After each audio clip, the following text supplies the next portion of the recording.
ये भी सच है कि टीपू सुल्तान अपनी टाइम से काफ़ी आगे थे, right? Absolutely, rockets, industry, technology के मामले में। एब्सोल्युटली। अब क्या आप कुछ कॉन्क्रीट एग्ज़ाम्पल्स दे सकते हैं जो आप शेयर कर सकें हमारे ऑडियंस के साथ? पहली चीज़ तो मैं ये बता दूँ, बहुत लोग सवाल करते हैं क्या ये सच है कि झूठ है? बिकॉज़ ये होना 200 साल पहले वाज़ शॉकिंग। ये एक डॉक्यूमेंटेड फैक्ट है कि टीपू सुल्तान ने रॉकेट्स का इन्वेंशन किया था in terms of warfare. And सिर्फ वही नहीं, ब्रिटिशर्स वाज़ शॉक्ड कि ये क्या चीज़ है और ये कहाँ से आई, करेक्ट? और उन्होंने टीपू सुल्तान के मेथड्स को कॉपी करके फर्स्ट रॉकेट्स बनाए जिसको कॉन्ग्रीव रॉकेट्स कहते हैं, हुँ, ओके? और वो यूरोप से डेकेड्स अहेड थे Tipu Sultan. That is why he was a visionary. उन्होंने सबको शॉक कर दिया था। और ये मैं नहीं कहता हूँ, ये ब्रिटिशर्स के डॉक्यूमेंटेड फैक्ट्स हैं। दैट इज़ व्हाई आज उनके म्यूज़ियम में आप जाओ तो टीपू सुल्तान की काफ़ी सारी चीज़ें हुँ, उन्होंने प्रिज़र्व करके रखी है। I think if my memory serves me well, even उनकी स्वॉर्ड हुँ, प्रिज़र्व्ड है, hmm, that this is Tipu Sultan's sword. This all comes from the fact that उन्होंने अंडरस्टैंड किया था कि हमें आज से 30 साल बाद कैसे दुनिया कैसे चलेगी वो आज से शुरू करना है। इसी के बाद तो यूरोपियन कंट्रीज़ ने रॉकेट्स बनाना शुरू किया था। Hmm. So it is an absolutely documented fact. सो ऐसी कोई बुक्स हैं, किताबें हैं जहाँ पे ये चीज़ मेंशन की गई है कि आप अगर टीपू सुल्तान के रिचुअल्स, सॉरी, हिस्ट्री को पढ़ो, whether it is colonial historians और Indian historians, they all documented this. Hmm, primary, secondary, all historians have documented that Tipu Sultan's rockets जो है वो बहुत रेवोल्यूशनरी थे। हुँ, ओके। सो आई आपने can I sorry I can actually imagine जब उन्होंने पहली बार यूज किया हो तो ब्रिटिशर्स के हाँ, सोल्जर्स के इमेजिन छक्के छूट गए होंगे। वॉरफेयर में इतना या आप या पे एब्स दे वुड रॉकेट्स बी, आना गिरना, व्हाट आर ये दीज, क्या चीज़ है? हाँ, like projectiles जब आपके what are these, like how do I correct, protect ourselves, correct. I mean how do we protect ourselves? ये उनके दैट शोज़ कितने आगे थे in absolutely, terms of thinking and absolutely. And इसीलिए this could have been one of the reasons why उनको betray किया गया था, hmm, because India was a fragmented territory. ठीक है, इट जैसे इंडिया आज हम देखते हैं वैसे इंडिया तब नहीं था, हुँ, ओके? टेरिटरीज थे, निज़ाम थे, मराठा थे, हुँ, देन मैसूर एम्पायर था, Aurangzeb, sorry not Mughal empire था। Hmm, so all these people existed. तो हुँ, अगर एक ने कोई टेक्नोलॉजी इजाद की है, hmm, automatically they will be threatened. Hmm, correct.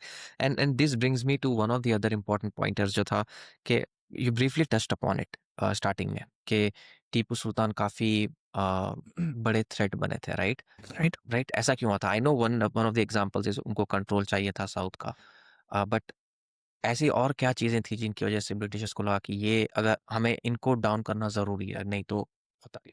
Because south में सबसे बड़े वही थे, हुँ, ओके? उनके बाद कोई ऐसा बचा ही नहीं था। हुँ, देखो, अगर आप एक हाथी को टेम कर लेते हो हुँ, तो डियर्स या हुँ, फिर अदर डोमेस्टिक एनिमल्स के साथ क्या होगा? आप एक ग्रुप ऑफ पीपल को लाइए, हुँ, ओके? और उनमें से सबसे जो स्ट्रांग है, hmm, you take him out, hmm, तो क्या होगा आर्मी का? Hmm, correct? That is why they attacked him. You should know one thing, Britishers succeed नहीं हुए थे पहले अटेम्प्ट में। हुँ, 4 वॉर्स फाइट हुए थे between oh! Tipu and the colonial empire. अच्छा। एंड चौथे वॉर में वो शहीद हुए, हुँ, बिकॉज अब हुआ ऐसे था कि उनको जो ब्रिटिशर्स ने क्या किया, ब्रिटिशर्स ने एक अलायंस फॉर्म की with Marathas and Nizams of Hyderabad, hmm, Marathas of hmm, our area and Nizams of Hyderabad, और कलेक्टिवली एक असॉल्ट लॉन्च किया उनके ऊपर।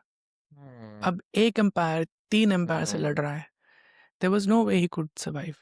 सो I think one of the major reasons then उनका डाउनफॉल का वजह यही होगी कि ये रीज़न्स होंगे प्रॉबब्ली। बिट्रेयल भी था, उनके कोर्ट में भी हाँ, सो कुछ लोग क्या-क्या थे। चीज़ें थी जिनकी वजह से एक तो डाउनफॉल हुआ? कोर्ट बिट्रेयल था, लोकल हर एक, देखिए आप ब्रिटिशर्स का की यही एक सबसे बड़ी पॉलिसी थी। हुँ, अगर एम्पायर झुक रहा नहीं है तो उस एम्पायर के वीकेस्ट लिंक को पकड़ो हुँ, और उसको फीड करो। Hmm, and money buys a lot of things, hmm, correct? और ब्रिटिशर्स के पास काफ़ी था वो, वो इन्वेस्टमेंट थी उनकी। हुँ, आप 10 रुपए दो, 1000 रुपए कमाओ, hmm, right? And we see that happening even now. That's bribe hmm, basically, right? तो वो उस तरीके से फिर जाते थे। अगर if we can not overpower them with military prowess, हम फिर हमारा दिमाग लगाएंगे। तो इंटरनल बिट्रेयल हुआ उनके साथ। उसके साथ जो निज़ाम थे उन्होंने ब्रिटिशर्स का साथ दिया। देन मराठास थे जो उन्होंने ब्रिटिशर्स का साथ दिया to get rid of Tipu Sultan. उस वजह से वो डिफीट हुए।